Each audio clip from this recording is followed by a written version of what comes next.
Hello, everybody. Welcome to MEERTALK. My name is Kaisa. I'm your host for today. We are really glad to be getting together for another MEERTALK. Today, we're going to be hearing from Thomas Ramge. Then we'll take questions from some people in the MEER community. After that, we're going to open it up to more questions from all of you in our live audience. In case you didn't see our recent newsletter, Swedish journalist Joachim Rodström joined Dr. Tao in Freetown for 2 insightful days, during which he had the opportunity to engage with our team, visit key project sites, and witness firsthand the impact of our efforts in climate adaptation and sustainable development. In order to carry out projects like this, it is really impactful that we rely on your donations. They make a big difference to us. And so if you don't already donate and you'd like to, you can go to meer.org/donate. And thank you to those of you who are contributing. You could also write to info@meer.org if you'd like to be in touch. Now, let me tell you about today's guest speaker. Dr. Thomas Ramge has published more than 20 nonfiction books, selling more than 2 million copies worldwide, including Who's Afraid of AI, On the Brink of Utopia, Reinventing Capitalism in the Age of Big Data, and The Global Economy as You've Never Seen It. His work has received numerous publishing awards, including the German Essay Prize, the Axiom Business Book Award, the Get Abstract International Book Prize 2018, and the PwC Best Business Book Award on Technology and Innovation. If anybody has questions that come up while Thomas is presenting, please send them on over to co-host Kathy in the chat. All right, Thomas, we're so glad you could be with us today, and we are looking forward to hear everything you have to say. So take it away. Well, Lisa, thank you very much to all of you for having me, for granting me some of your time. A little bit of background. I'm not a climate scientist. I'm a trained journalist, then turned into or leaning more towards science communication. And the principal goal of basically all my books is I take a topic that I consider to be very relevant for humanity, for the planet, for the way we live, the way we work, the way we create wealth, and so forth, and try to sort of package it into in a science-based story. And what I'm gonna do what I'm hoping that I'll do tonight with you here is to sort of, on the one hand, tell you the story of my newest book, Dimming the Sun, The Urgent Case for Geoengineering, but in a bit different way than I usually do it, because usually I talk to audiences who are not very knowledgeable about climate engineering, who in most cases have possibly just heard the term, but can't really, can't even if you ask, can barely tell you what that might mean. Or in many cases have a vague idea and are so frightened about it that they've never dared to think it through, or to even decide to get better informed to it. And that is actually the reason why I wrote my book, because Dimming the Sun, because I, like possibly some of you in your community 10 to 15 years ago, I got that bad feeling that all the climate policy, with all the optimistic energy that might be put into it after the Paris Agreement, will not lead to a world that in which humanity is decarbonizing fast enough in order to avoid climate disaster in the worst scenarios, or at least ending up in a world with so many bad effects of climate change that most of us will not want to live in that one. So that's the starting point. And now let me share what I've prepared. My book is making the urgent case for climate engineering. And as you might already sort of sense that possibly the author itself would at least not have chosen the subtitle. We don't really know how urgent the case for geoengineering is, but well, from a perspective of that most people have not heard about it, have never spent any time in order to think it through, at least it's an urgent case to start the debate. And that is basically the case I'm making in my book. And the starting point is, as well in the book as in the talks I'm having normally in front of audiences who are interested in climate topics, but not really knowledgeable about the geoengineering part or the climate engineering part is. So what's your guess? What's your best estimate? How high will global heating go? And then I give them basically the brackets that Paris Agreement has offered. So will we be able to limit it well below 2 degrees Celsius? Ideally, somewhere around 1.5 degrees. And then about most audiences, 30%, 25% of the hands go up. So a fair share of optimists who still think that we are, if we keep on doing what we do, on a fairly good track. And if I go up higher, so no, we'll hit the 2%, the 2 degrees bar in general. You have the majority. You have the majority who says, yeah, oh no, 2 degrees, we are pessimistic, especially in audiences in Germany. You have a lot of people who say, no, 2 degrees, we somewhere in between 2 degrees, 2.5 degrees. That's a very plausible, likely scenario until the end of the scenario. And then you'll have always, I don't know, 25% of people who will say, no, even that is too optimistic.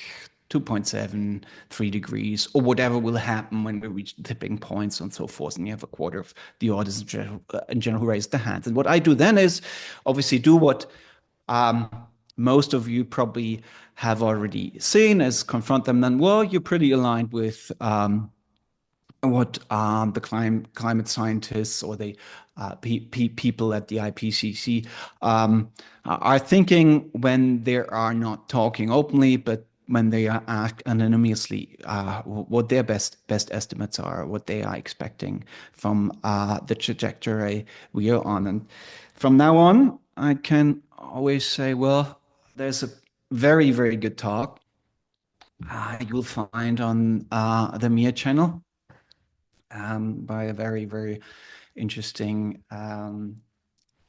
mathematician, statistician, Elliot Jacobson, who has digged into climate data more profoundly than most climate scientists have, I guess, and who basically comes to the conclusion that we can be sure that we are approaching rapidly the 1.5 degrees bar. We know from the data we have right now that global heating is accelerating, and that is a very likely scenario that we'll hit the 2 degrees bar,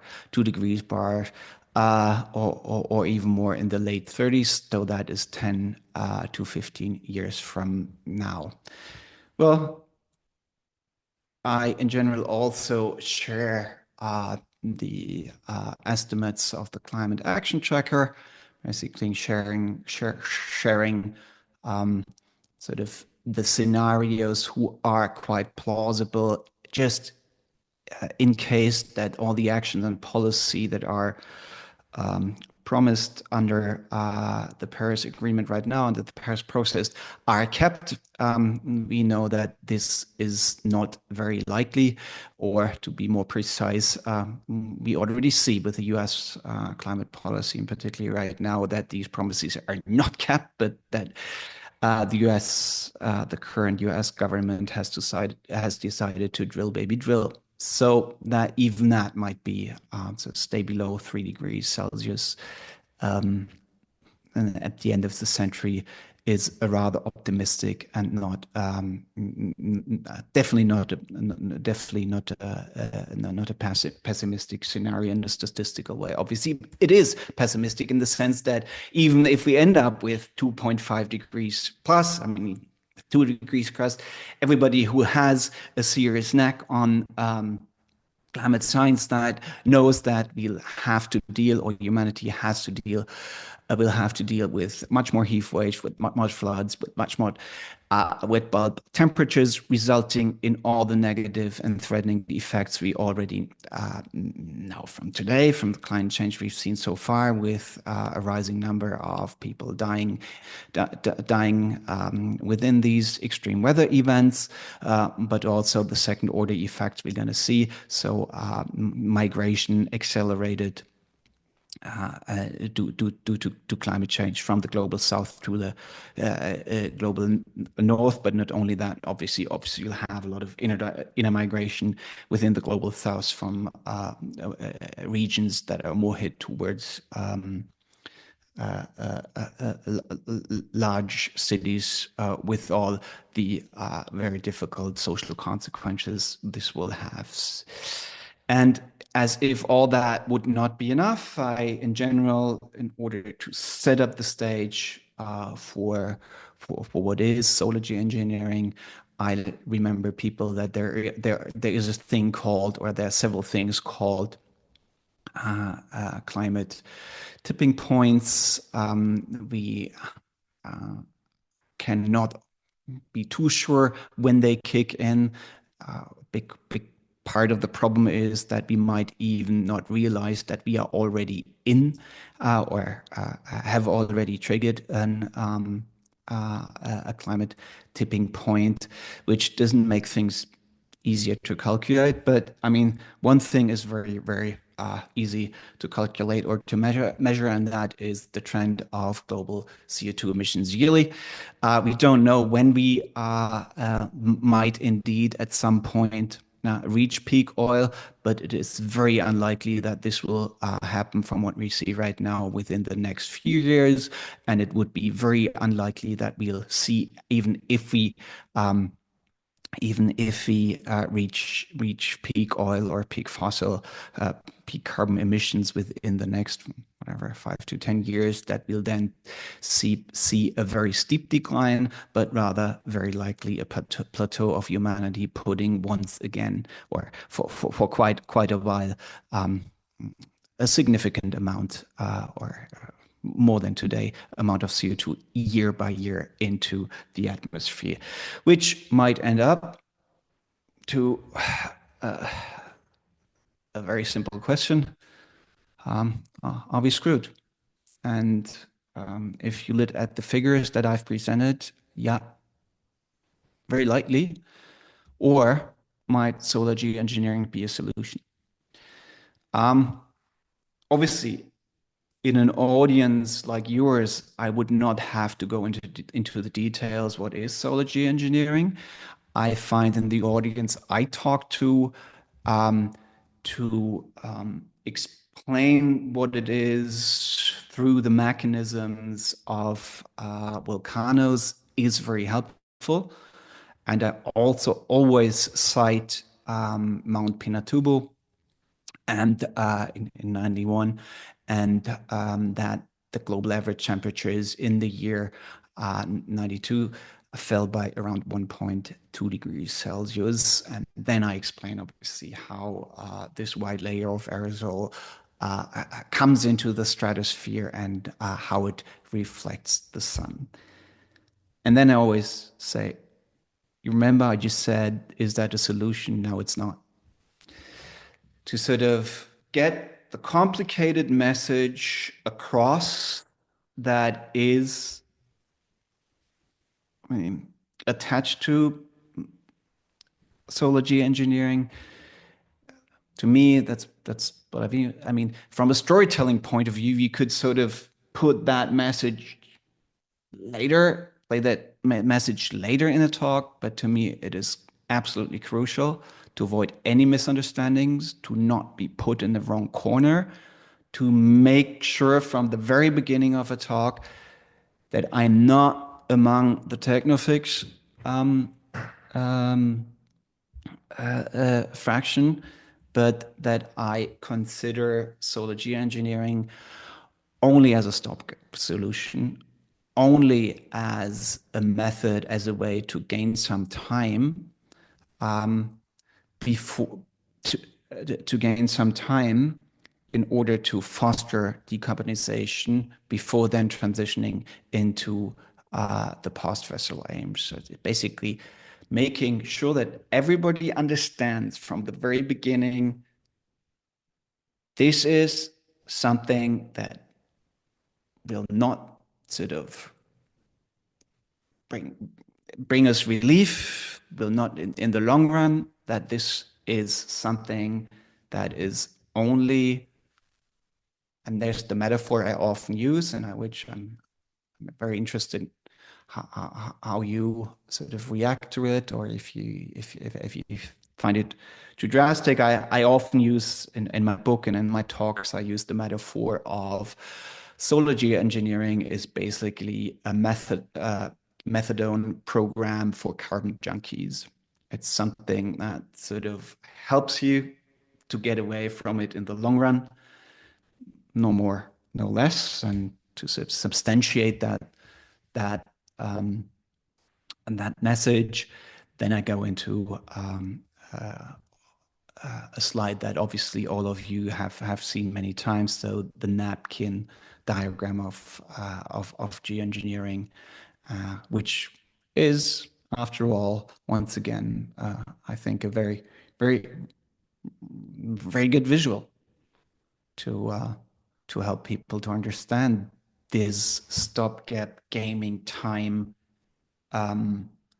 approach that will not sort of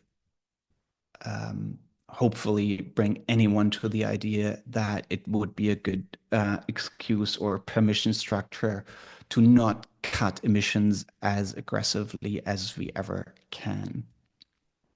Then I go into the technical options, which all of you know. I in general showed the slide that every one of you has seen, and of which, of course, your MEER will find itself at the very bottom of that slide. And then I go up to the upwards towards, well, the main methods that we have, or that are considered. Presenting space-based methods as something that is great for science fiction fans, but from what you know right now, not technically feasible. I think it's important to talk about the risk from the beginning, before lining out sort of, again, what can work. And when I talk about the risks, I start with the geophysical and ecological risks. Basically, going through the list that all of you know. So weather and climate patterns might be affected. The whole debate about, especially if you talk about stratospheric aerosol injection. One of the aspects my book focuses on the ozone layer and how the sulfur dioxide might count down and what that means. But then, and that's where I put a lot of emphasis on, I then come quickly, I come to talk about the moral hazard. So about what behavioral economists obviously in their jargon would call misusing solar geoengineering as an excuse to not decarbonize. And why do I think that this is the bigger threat? Because we have a lot of people who are still influentials like Newt Gingrich, who's still an important voice, at least in the background of the MAGA movement, who's been basically sometimes more loudly, sometimes more quietly behind the curtain, arguing that, hey, great, we do have a techno fix. And as humanity is or as humans, as we are very open to excuses, as cheap as they might be, that is something that has to be addressed. And it has to be addressed now. And why do I mean now? Because the strange thing is that, and that's something I often get sort of mirrored when in my talks and the discussions after my talks, is that most people still, even if they start getting a glimpse of what it might mean and don't want to talk about it, they are still confused. Many people, at least at the beginning, are convinced, as a big share of the IPCC community, that this is a genie that should not be let off the should be not let be out of the bottle. And I basically am convinced, and I argue in my talks and in my book a bit at length, that this is naive. The genie will come out, and it will come out sooner when we think, and it will be let out then by the wrong people. Because, and there I quote Gernot Wagner, which I guess most of you will know, climate economist from Colombia, or of Austrian descent, that it's not a question if solar geoengineering will be done, but when, by whom, and how. And that is not even a hypothetical question. We know, and you know, that it has been done, although possibly in a strange experimental way by trailblazers, like make sunsets. And even if that is more of a PR stunt than a true startup, it is still interesting that I've built up a business model selling so-called cooling credits, which, if it is scaled at large, as Silicon Valley startups indeed in general try to scale things at large, is a recipe to entering the next ice age. Because, well, solar geoengineering, at least not stratospheric aerosol injection, is not as hard to do as many people think. And there's a clear danger that rogue geoengineering will happen. And why is that likely? Because, well, it's not as difficult to do. Yes, I mean, building a fleet of airplanes that can fly as high and then sprays sulfur dioxide in the stratosphere is not as easy, but it's not as difficult neither, as we know from several studies. You could start off with a small fleet of adapted business jets and then possibly not reach up to 20 kilometers height, but to 15.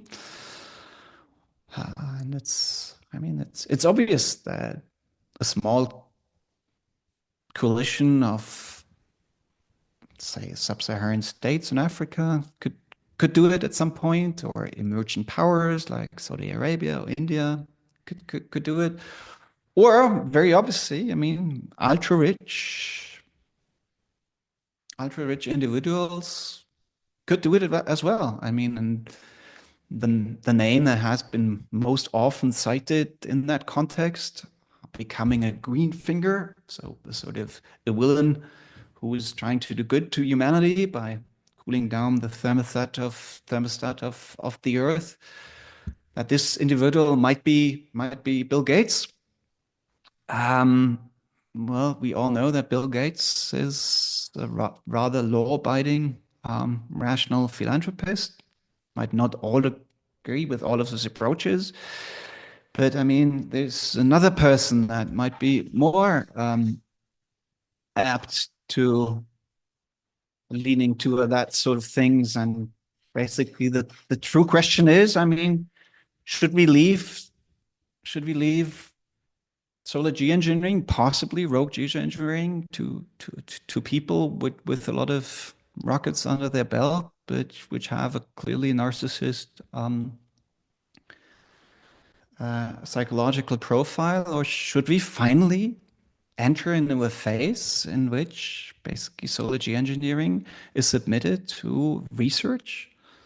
I mean, solar geoengineering is one of the very few fields in research and history of science where even a fair share of the science said this should not be researched, which is strange. I mean, which is wrong, which is basically contradictory to all the basic principle of science and to the heritage of enlightenment and to the way, to all the principles that humanity has moved forward in the recent 3 centuries. And that it has to be submitted to rational decision making, which obviously, on the one hand, needs research, science-based criteria, but also this decision-making process in which ideally the whole world is involved, or at least a big majority of the world. And we all know about the state of the UN. So if the UN is not the right form, we have to build our institutions for it and define um, um, processes that at least most countries, including the most important powers of the world, can attend to. And if there's a glimpse of hope in all the difficult state of the world is right now, and geopolitics is in, and international relations are in, is that, okay, now probably the US has faded out again, but the rest of the world, climate policy is one of the few areas where rational debate at least is feasible, is possible. And so it should be possible to also start thinking about global governments. We have to. And then at the end of my talk, I talk about the risks. I mean, that's something that a lot of people are open to it anyway.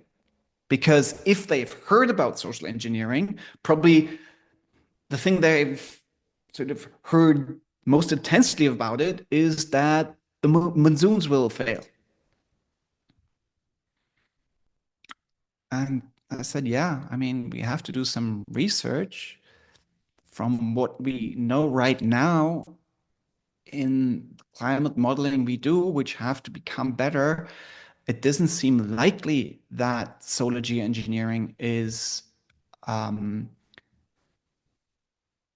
accelerating the change of weather and extreme weather patterns, but quite the opposite. That it has, from what we see in the modeling right now, it has the potential to stabilize the weather patterns and climate patterns we know right now. Because if we talk about risk, we finally have to accept that it is not, doesn't make very much sense to only focus on the risk associated with SGE, but to finally realize that we are in a risk versus risk scenario we have to think through, in the sense that, no, yeah, if there weren't an urgent need, if there weren't an urgent case for considering geoengineering, fine, of course we would not do it. But, and that's something that I find, and I'm curious how you perceive it. That's something that is so obvious that we cannot sort of comparing risk scenarios from doing what are the risks of doing geoengineering while not considering what are the risks of a world with the track we're on, the trajectory we're on right now, which we are unlikely to sort of change fast. And how the weather patterns in a world with 2.5 degrees have developed while we start triggering the tipping points. And that's something that resonates a lot. And as a storyteller, as someone who's coming from tech journalism, that's something that always strikes me. Because on the one hand, that sounds so obvious that this is a game, again, a risky approach, a potentially risky approach, but at least to compare it with a very risky other scenario of keeping doing the ways we are doing. And to a lot of people who are not really familiar with the question, this is some there I feel, and I feel it in the discussions afterwards, that is something that helps, that sort of creates a tipping point in their attitude towards geoengineering. And I mean, just in that sense, um, we know now that at least scientific deliberation has begun, that things are slowly changing. In Germany, I'm the host of the Federal Agency for Disruptive Innovation, which is the sort a smaller, much younger sibling of the DARPA, so of the Radical Innovation Agency of the US. In the US, it's associated with the military. In Germany and in the UK, it isn't. And Sprint hasn't decided yet to do some research on geoengineering, but our partners at the British Innovations Agency have just done it.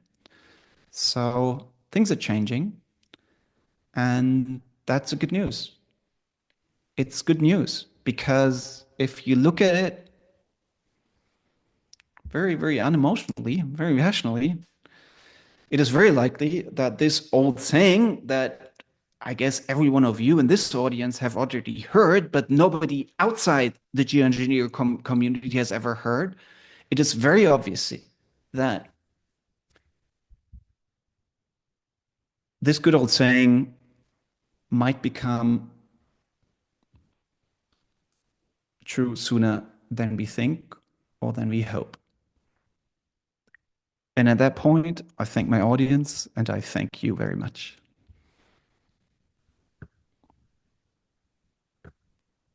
Okay, thank you, Thomas.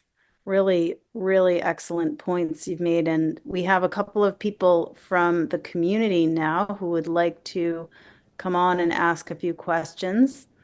And I'll just remind our live audience that if you have any questions, you can send them along to Kathy Posey in the chat.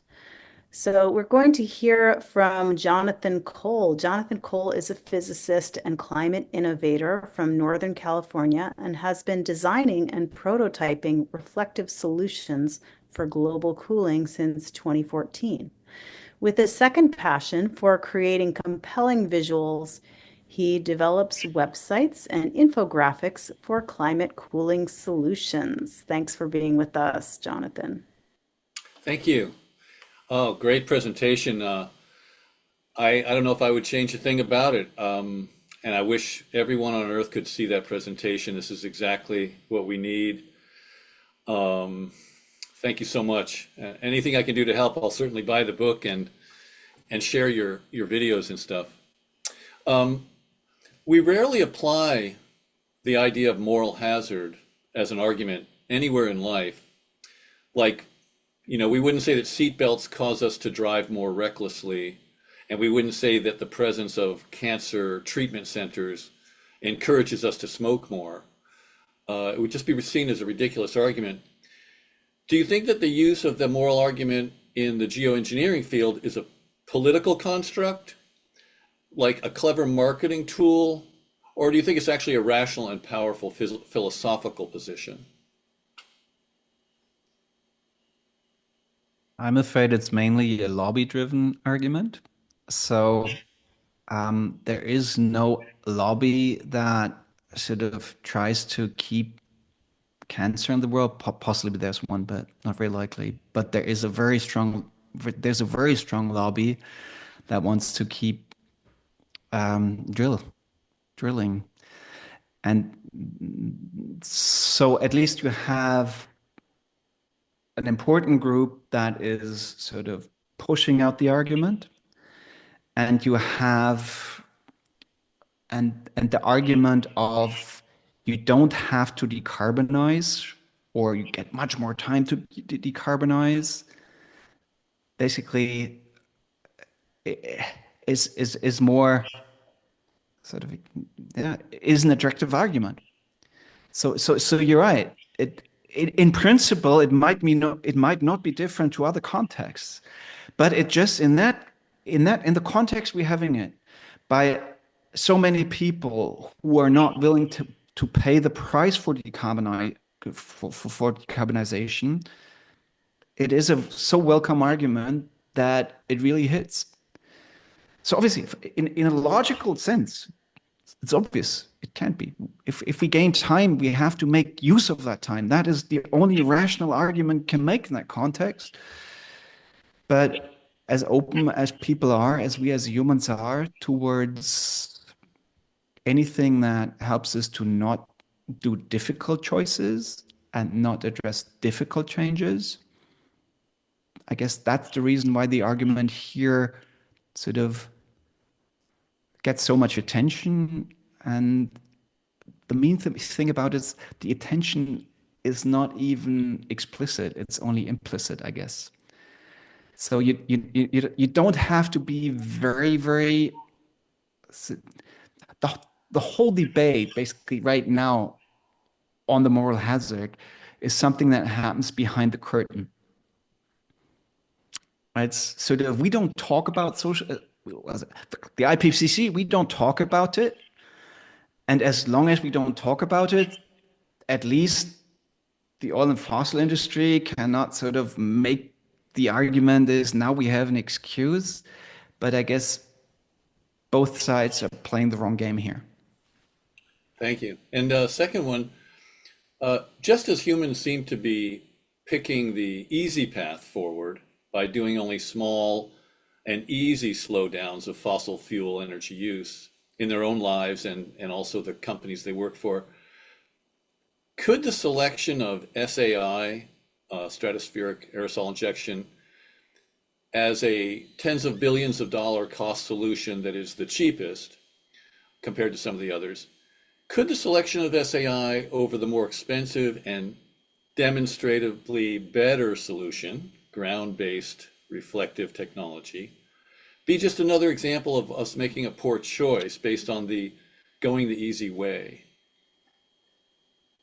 Yes. Yes, I agree.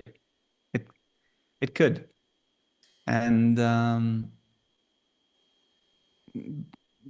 like yeah, I mean, as Gernot Wagner often puts it, SAI is basically too cheap, and so to some it might be it might seem like too good to be true. And you're right. I mean, I understand your argument, and I guess if I had to write this book again, because I mean, I mentioned the numbers and so forth, but I think I would reconsider to put more emphasis on Meer's approach as well. Yeah. Thank you. All right. Okay, thank you, Jonathan. So we're going to bring on another person from our MEER community, Andrew Wicker. Andrew is an experienced mechanical engineer in aerodynamics, equipment testing, stress analysis, machining, and metal fabrication that became a licensed general contractor in the state of Utah in 2020. He's currently a woodworker carpenter going to school to learn electromechanical hands-on troubleshooting and maintenance.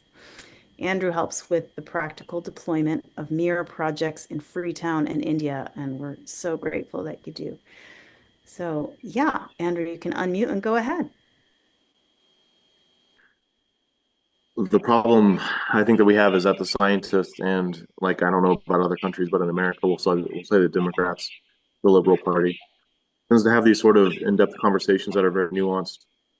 While in the meantime, in the real world, like you were kind of reporting out, the tech community is not going to care and not going to have these nuanced conversations. The right-wing governments are not going to have these nuanced conversations, and the thing will go forward anyway.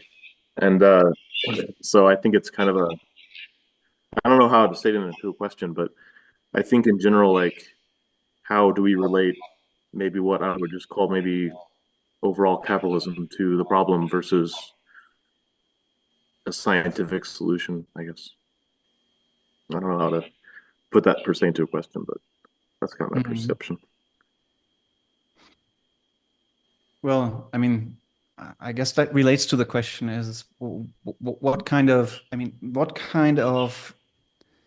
first of all, how to stir a rational debate about the topic. And I guess these lectures and other forums at least want to make sure that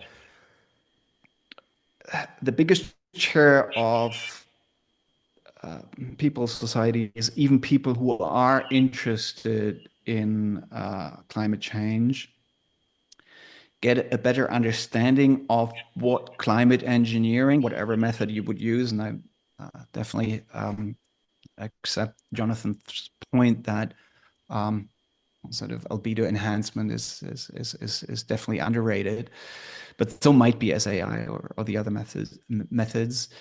How can we make sure that we stir a rational debate? Because it is so unrational. That would be step one, I would say. I appreciate that now science is waking up, and Araya is really making a dent right now by being the first one, the first sort of government institution that sort of doesn't accept that just that an at least considerable approach has to be researched, and not researched for various of reasons, or because resistance is too strong, or because it could be in the sense of the moral hazard misused, or whatever. And the third step is, and that's something I see very slow progress, is that very obviously, I mean, in case that solar geoengineering has to be applied at scale somewhere in the late 30s or in the 40s or even around 2050, we have to start to develop a decision mechanism. And we have to start to a framework, a governance framework, and a forum in which the potential decision, it is now less risky to do it than to not do it, can be argued and decided on upon international mechanisms that don't lead into the next level of international conflicts. And I guess it's on us as people in that community to help starting that debate. And I mean, I appreciate that your lectures here or your talks here and many other forums, the work you do is definitely a part of this trailblazing. With that, does that relate to your statement, Andrew? Or? Yeah, it does. I mean, like I said, I wasn't a very, I don't know how to ask the question really. I just have a deep frustration with like, I'm trying to think of how to say it. It's sort of like we need to be strong on our side and say this is how we do things, and this is going to be the process of how we do things. We do it through scientific rigor. We make a plan. We go with that plan. And if you are some lone billionaire who wants to do your own thing, but it's going to impact all of us, there needs to be some mechanism in place to stop that person from doing that, I guess. And I have like being where I'm at, being where I live right now in America and seeing what's happening to it. I think that we need to have better control of that, I guess, is kind of where I come from. And I do agree that I think the moral hazard question is kind of something you get lost in the weeds in, while at the meantime, things are going bad very quickly. So I think that that's kind of where I stand on it. So I agree with you on that, 100%. It's interesting when you say that. Basically, your comment came out of frustration. I mean, and that's basically a shared feeling with the whole climate community. No matter at what angle you look at the topic right now, everybody is frustrated. And to me, climate engineering, as complicated as it is one option to get out of this gridlock of frustration. Because it it is not a solution, it's stopgap, so on and so forth. But at least it opens up an opportunity, it opens up a door that we might slip through by avoiding climate catastrophe. And that's something, no matter what your approach might be, no matter where, at what corner of the geoengineering camp you're in, I think that is that is something that is shared and that the whole community can build on. Right. Thank you, Andrew. We're going to go ahead and bring on Peter Dines. Peter is an environmental consultant and currently the managing director at MEER. Go ahead, Peter. Thank you. Thanks, Keita. And thank you, Thomas, for a great talk and one that's needed at this time. I wish there was more people with this message.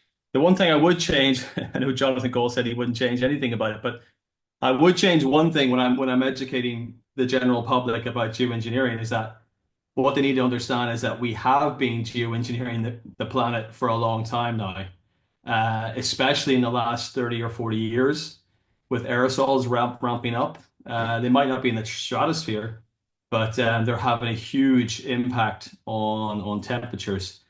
And for example, I know we've mentioned Trump and his administration and the climate deniers and all that, but there's actually a chance that Trump could have an impact on CO2 because he might actually create a huge recession with his tariffs and what he's doing. But the problem with that is that he might end up spiking temperatures hugely at the same time because you will have a huge dip in the aerosol masking, which there's good studies in China and elsewhere, even in the States after 9/11, where airplanes stopped flying, etc. There's lots of studies to show that when aerosols dip significantly, as in COVID as well in China, there's huge temperature spikes regionally anyway.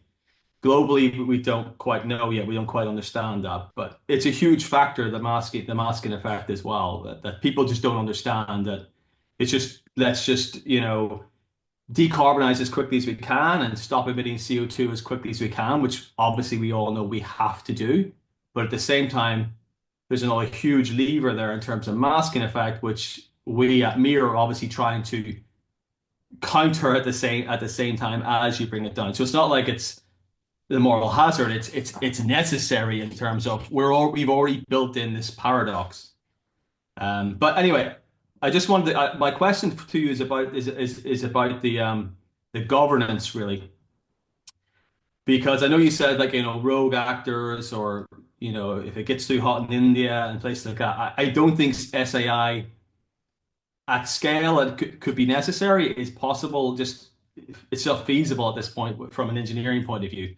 But even if it was possible and certain governments got involved, you would need governments to come together and agree on the governance of that. Otherwise, you've got war, basically, because if the US say, oh, we're going to do it, and it has an effect on the monsoons, or it has an effect on China, etc., then they're going to be very, very upset in one country or the other. So that's why MEER is always looking to try and have a democratic approach in terms of albedo modification, and that needs to be very, across the board. But my question to you is how likely do you think you will get agreement between, I mean, let's face it, the two major powers here that can pull the levers are the US and China, and they would have to agree on a strategy for SAI. Marine cloud brightening, maybe that's slightly different. It could be regional as well. And obviously MEER can be regional.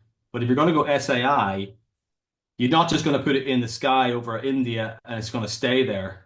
It's going to have a global effect. So what do you think is the possibility of actually having global governance?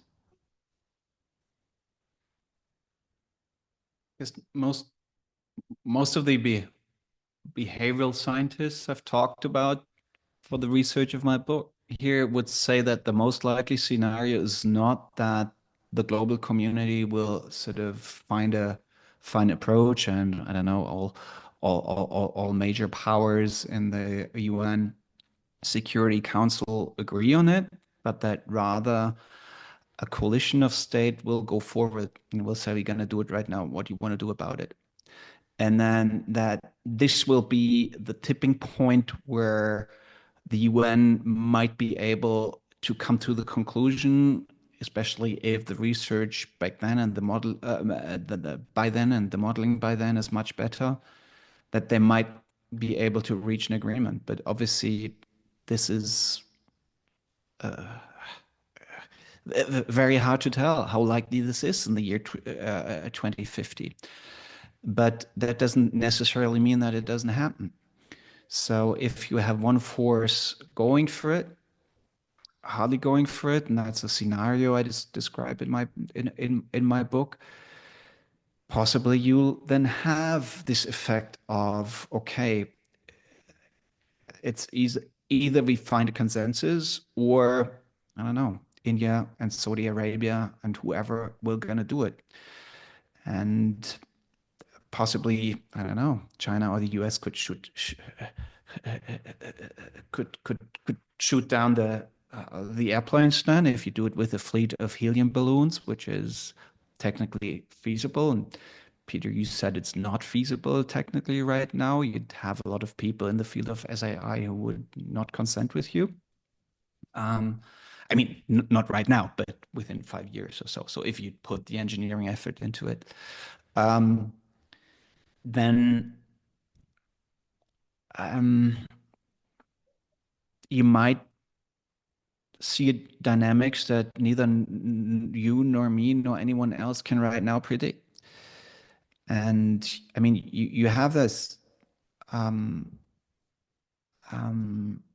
you have these forethinkers who are right now sort of modeling potential governance structures, including institutions that are modeled on the International Atomic Energy Organization in Vienna, which could serve as a model for something that is possible. And you have international, you had at least in the last 50 decades, international treaties on environmental issues that could serve as a model for governance structures for geoengineering that might then include albedo enhancement as well as a certain level of SAI. I understand that. I mean, and you mean, once again, I'm not a climate scientist. I'm a science communicator. I talk to people and then I try to find and then I try to put what I find out into a compelling story. That is my role in the game here. So I cannot be the referee between you and the SAI guys by them not having here you telling me, oh, we get the only provable perfect approach and that's it. And no, SAI is not feasible, so let's forget about it. I think that's not the way MEERS should approach it neither. It was a bit in Jonathan's, it was integrated in Jonathan's statement as well. So sort of, I would not recommend you to basically saying that we have the only approach, the only feasible approach, the approach that is less risky, the approach is, as you've put it, that is more democratic because it's decentralized or so forth and so forth. You might have, well, I mean, don't take me wrong. I don't put that into question. I wonder myself why I haven't dig into it deeper than I had in my book. And that's my fault. And to some extent, it's your fault because your communication has not been good enough to reach me. But no, you know what I mean. It's not. It's just I'm just try to sort of rebalance how sort of the whole everybody who has identified climate engineering as an intelligent or as a possible approach should, from whatever angle they come, sort of make sure that we get into the rational debate that we are having right now here, but that I don't, or that it's always hard to engage and always hard to kick off when I'm in most cases in context where people have not heard about it. Does that make sense? Yeah, it does. It makes perfect sense. So I just want to clarify that we back research in all geoengineering sectors. We're not against necessarily research into SAI or anything else as well. And I'm just talking about feasibility in terms of now, in terms of what Wake Smith, and they just written a recent paper actually in terms of you probably could get into 15 kilometers at the poles and you could do SAI there. But I mean, in 20 kilometers, getting a dumper truck up there for 20 kilometers at this point, like you say, it could be feasible in 5 years, could be feasible in 10 years if they really put lots of Yeah. effort into it. But as Gavin Smith from the NASA Goddard Institute says, he doesn't believe that global governance of SI would be possible. But who knows? Who knows? When the temperatures gone up, yeah, but talk to Ted Parson. He is convinced, and he's a very clever person. So, yes, I mean, lots of discussion. I mean, it would be strange if we at that stage would have. I mean, we don't have a glass ball. There are plausible scenarios in which global governance is, under certain circumstances, possible or Yeah. plausible. That Yes. doesn't mean that it'll happen, but Yeah. it would not make sense from the perspective of today to exclude it if that would be a good solution. Because for sure, if we come into the situation that SII seems to be the less riskiest or the best option that is left in order to achieve a fast stabilization of the temperatures, nobody Yeah. knows if it is feasible or not. There's lots Ted of is people. convinced. I'm not there's lots of- convinced. I'm there's lots- considering the options, and There's I people, there's people in and our we community. have to start into a broader debate on it. That's the main point, I guess. Absolutely. No, I agree. I completely agree. And there's lots of people in our community that do agree with that as well. It just quickly then on cooling credits. I don't know if you researched those much. I know, like you said, that that making sunsets obviously got people involved through cooling credits, but there is actually other organizations trying to develop that market as well. I don't know if you've done any research into that, and if you know any more about that. What organization is that? Cooling credits. Well, there's Hans van der Loo in Holland is you might want to.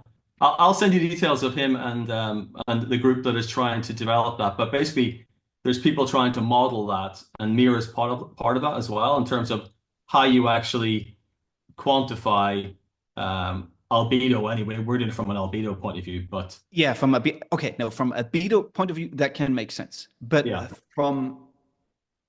For SAI, that doesn't make sense because it's too cheap.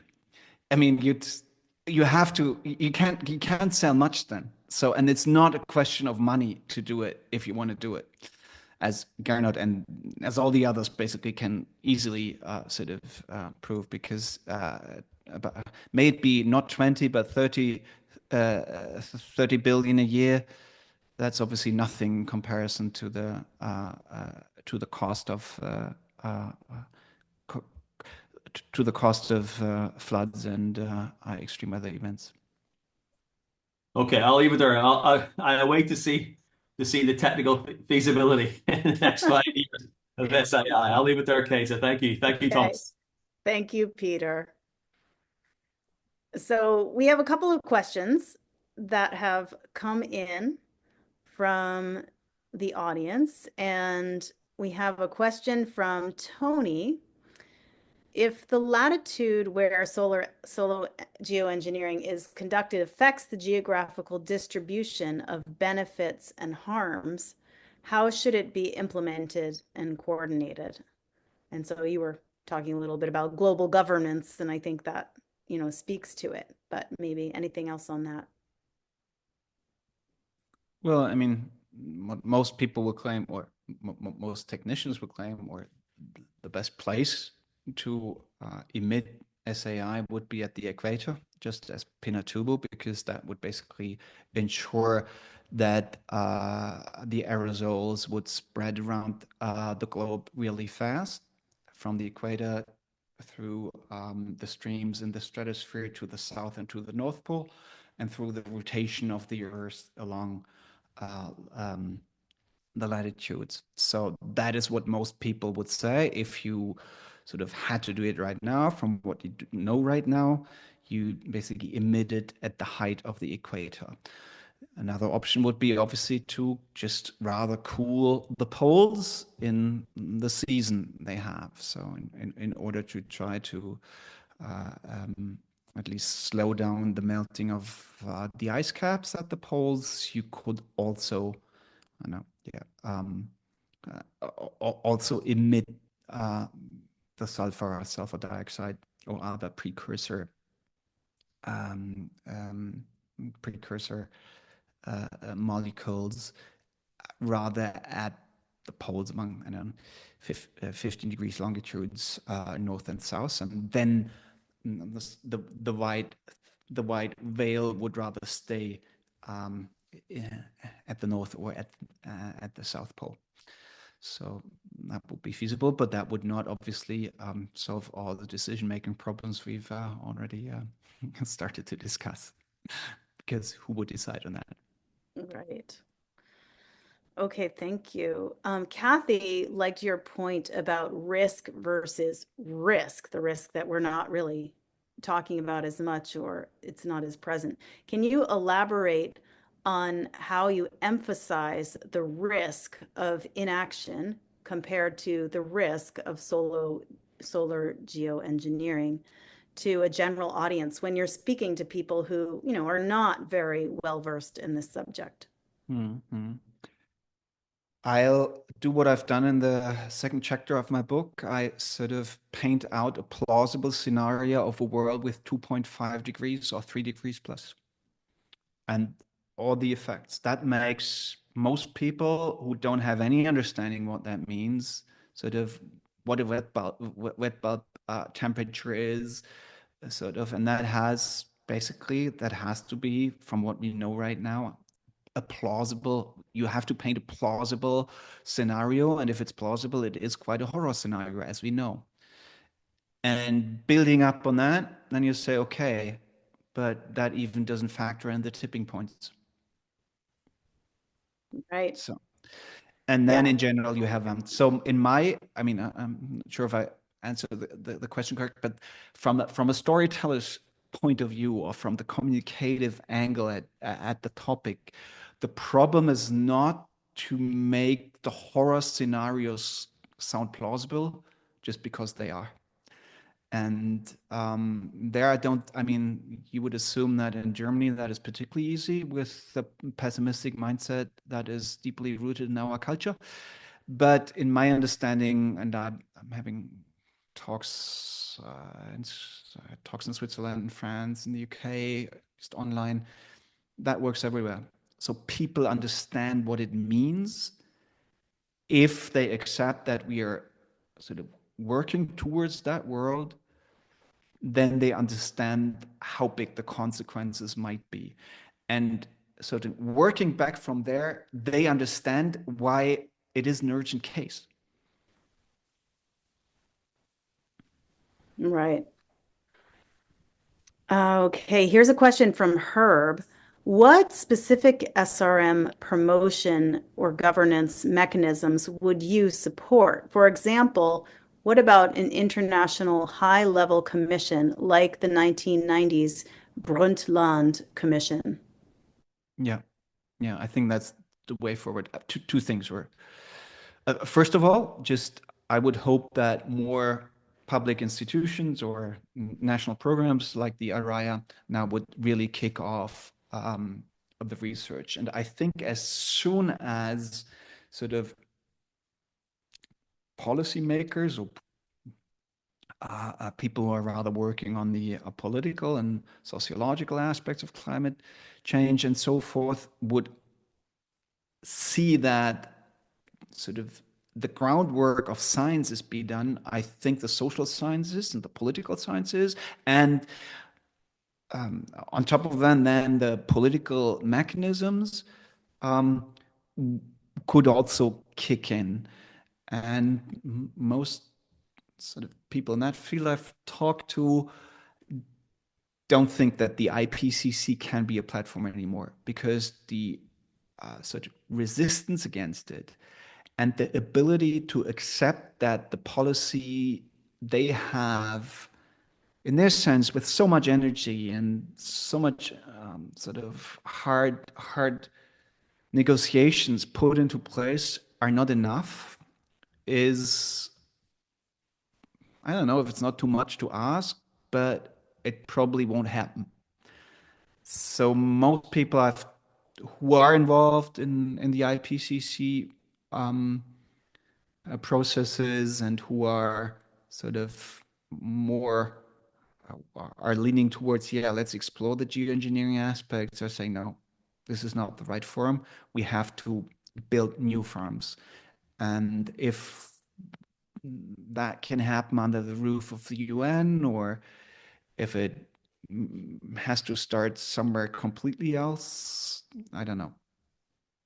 Right. Okay, just maybe a couple other questions. Andrew asks, do you find that the more right-wing or pro-capitalists are more excited about geoengineering than they are excited about the whole reduce, reuse, and recycle mindset? Is it, because of its tech aspect, perhaps, or for some other reason? I wouldn't put it into right wing or left wing or pro-capitalist, or because, I mean, in Germany you have, for example, such a strong lobby of pro-solar capitalists. I guess they're not particularly interested in it, or not more than others. I think you have that very clear aspect of people who are still making their money and count on keeping their money with fossil-based business models. I guess they are more open to it. And I guess that's the key differentiator I would look at, not if you are I don't know, right wing or left wing. I mean, among the left wing climate community, you have a lot of dogmatism as well, and a lot of I mean, techno skepticism in a dogmatic way, and not in a way where you would say, yeah, I mean, skepticism is important. This is a driving force. Skepticism is an important driving force of progress, and obviously we need people who check everything and who ask the critical questions, and of course. But I'd rather make a differentiation between people who are dogmatic about it or people who are truly sort of rationally assessing the situation and then trying to, in rational deliberation, come to solutions. Okay, yeah. I have a question about the term because as a communicator, you are using the term solo geoengineering, and it's sometimes been said, well, maybe we shouldn't be using this term. Maybe we should, it's a scary term and all of that. What Have are these discussions with what are your it. thoughts about that, the actual term and what it communicates and how it communicates to Oh people? yeah. I mean, you know, my I have a PhD on artificial intelligence, and I always hated the term artificial intelligence, and it sort of feels to me like revisiting the old. I mean, how do you change terms that are so set, and then basically, and then you start to find a better label that nobody really understands, that you have to stick to. I had the same, indeed, I had the same discussions, obviously, with both publishers, my German publisher and the American publisher. And from a scientific point of view, I guess most scientists rather prefer the term climate engineering right now. And as you've possibly noticed during my talks, I sort of went back and forth between the term geoengineering and climate engineering. The problem is, well, when David Keith sort of set the term, he set the term, and it's what I can say from a communicator's point of view is it's very hard to introduce new terms and get heard. So as well for the German as for more importantly the English speaking or the US edition, that is quite clear that we'd rather stick to the term geoengineering and not try to sort of making things even more complicated. Not to mention that it's not perfect timing right now to put out a book on climate at all, because there had been better times for book marketing, at least for climate books, than these days. Mm-hmm. Because when the zone is when somebody floods the zone with hard to get through with your message, isn't it? But I guess that's what we all experience right now. Mm. Here's just a question from Barbara, and then I'll just finish with one more question from myself. Barbara wonders, do you envision any existing international governing body, such as the International Maritime Organization or the UN Environment Program, making better progress than the UN framework of the United Nations Framework Convention on Climate Change, the UNFCCC? Potentially, at least. And yeah, I think we had rather look at these sort of these institutions that are very, very competent in all these nitty-gritty details of how to set up an international a treaty, while sort of bringing as many stakeholders to the table as possible, and then in the end coming up with something that sort of has impact. Yeah, so it could be a side body of the UN, or one of these. Yeah, that's I guess more likely. But the other possible option is that something new has to be created, and that could happen in the scenario I was describing before, when certain powers which are strong enough basically put it forward. That's the Ted Parsons scenario, who basically claims the most likely thing is that India or whoever says we do it, and then a mechanism kicks in that might speed up governance structures much faster than we imagine today, in a state where it's hard to imagine that happens. But I mean, make no mistake, we don't know how. I mean, if temperatures rise up to 2 degrees by the year of the in the late 30s, the urgency might speed up as tremendously that it is now, with all the accepted skepticism on how unorganized the world is. I think it is also naive to exclude scenarios in which regulation, governance structures, decision-making processes might come into the world much faster than we think possible today. Yeah.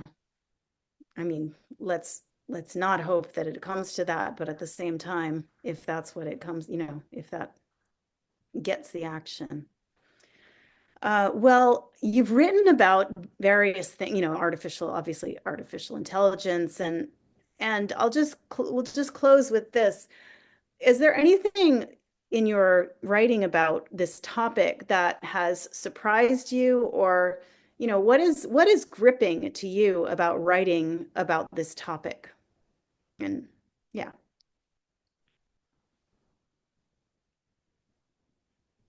I guess two things. It's realizing how uncomfortable the knowledge about geoengineering is.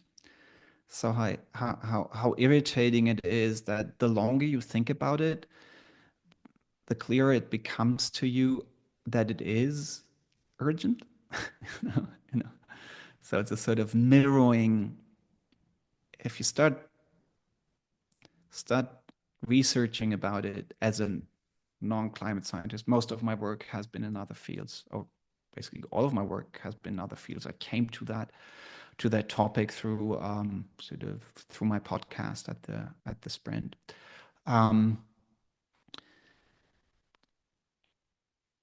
And the flip side of it is that it opens up a door for hope. I could not believe anymore. I mean, before I started researching it, I sort of always had that feeling, okay, game over. Humanity is not able to find a way out without dramatic costs. I mean, not in that doomster camp who basically thinks that humanity will not survive climate change. At least I don't think it's likely. I think it's possible, but not very likely. But I basically didn't have any hope anymore that decarbonization or the path we are on will enable us to avoid catastrophe, to find a solution before climate goes off the rails. And that's something I feel also in the talks, or people who've read the book are saying, oh, finally, yeah. This is, especially if you do it in a deliberate way, and if you contextualize it and all the complex aspects that are into it. But if you think it through, it gives us hope that there is light at the end of the tunnel if we take it for what it is, a stopgap, not a solution. Yeah. Well, that's a really great note to end on. And I know that I am volunteering for MEER because I have hope. And I wouldn't be able to, if I thought it was game over, I wouldn't be able to take action. So we want to thank you so much for coming and giving a MEER talk today, Thomas. It's been really wonderful to hear your thoughts, and maybe you'll hold up your book again for everybody, and we can recommend, Dimming the Sun. It's a great cover. So thanks again, Thomas. I thank you. It was a big pleasure, and I learned a lot as well. Thank you. And in the next version, I put more emphasis on mirrors on the ground. Okay, wonderful. Okay. At MEER, we're working to help educate the public while also developing technologies to help curb the warming on our planet. We invite you to keep learning about Earth's energy imbalance and the climate science on our website. We are primarily a volunteer staff, so please consider making a monthly donation of any amount if you've enjoyed being here, if you learned something today. You can check out our YouTube channel and social media, and please do tell somebody else about MEERTALK if you found it informative. We hope to see you all again on June 1st when Professor Shuhui Li will present. Thanks again for coming, everybody.